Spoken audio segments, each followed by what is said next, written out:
Hi friends, মুম্বাইয়ে এখন monsoon শুরু হয়ে গেছে। আর মুম্বাই থেকে বেরিয়ে আউটস্কার্টে এত গ্রিনারি, এত সুন্দর সুন্দর জায়গা আছে। তারই একটা জায়গা মালসেজ ঘাট। তো আমরা প্ল্যান করে ফেললাম এই মনসুনে এবার মালসেজ ঘাট যাওয়ার জন্য। আর প্ল্যান করেই আমরা বেরিয়ে পড়লাম সকাল সকাল, মালাড থেকে যোগেশ্বরী হয়ে, জেভিএলআর হয়ে, এই পাওয়াই হয়ে, ইস্টার্ন হাইওয়ে ধরে, থানে কল্যাণ হয়ে, সমৃদ্ধি এক্সপ্রেসওয়ে ধরলাম। মালসেজ ঘাট খুবই সুন্দর একটা জায়গা, ততোধিক সুন্দর এই মালসেজ ঘাট যাওয়ার পথটা। তো সেই পথের কিছু অভিজ্ঞতা আজকে আমি তোমাদের সঙ্গে শেয়ার করব।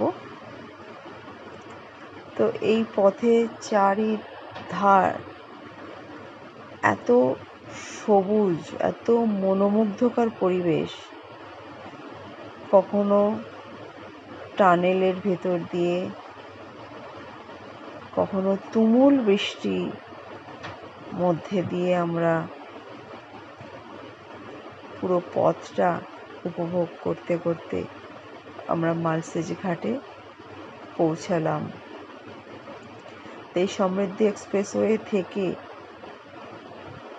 এক্সিট করে আমরা NH-61 ধরে সরলগাঁও হয়ে মালসেজ ঘাট পৌঁছেছিলাম। ভীষণ বৃষ্টি হচ্ছিল রাস্তায়, আর চারিদিকে মেঘে ঢেকে গেছিল। খুবই সুন্দর ছিল আজকের ক্লাইমেট। যে এই ক্লাইমেটটাকে উপভোগ করার জন্যেই তো আমরা আজ বেরিয়ে পড়েছি মালসেজ ঘাটের উদ্দেশ্যে। ঘর থেকে চা আর সুজির ধোকলা বানিয়ে নিয়ে এসেছিলাম। সেটা দিয়েই মাঝে একটা জায়গায় গাড়ি দাঁড় করিয়ে আমরা ব্রেকফাস্ট করেছিলাম। ভীষণ বৃষ্টির মধ্যে দিয়ে আমরা এগিয়ে চললাম। কিচ্ছু দেখা যাচ্ছে না রাস্তা, আগে কোন দিকে টার্ন নিতে হবে, কি আছে রাস্তায়।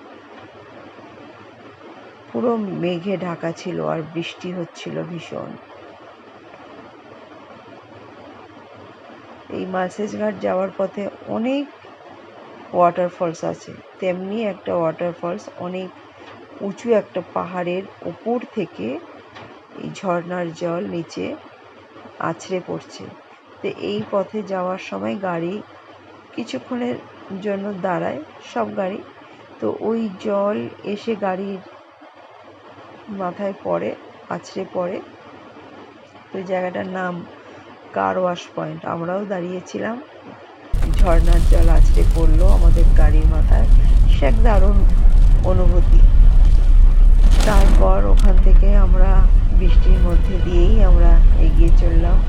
চারিদিকে মেঘ, যেন মনে হচ্ছে আমরা মেঘের রাজ্যে এসে পড়েছি। কিছুটা এগিয়ে আসার পর লেফট টার্ন নিলেই MTTC রিসর্ট। তো আমাদের এই MTTC রিসর্টে আমরা আগেই 2 দিনের জন্য রুম বুক করেছিলাম।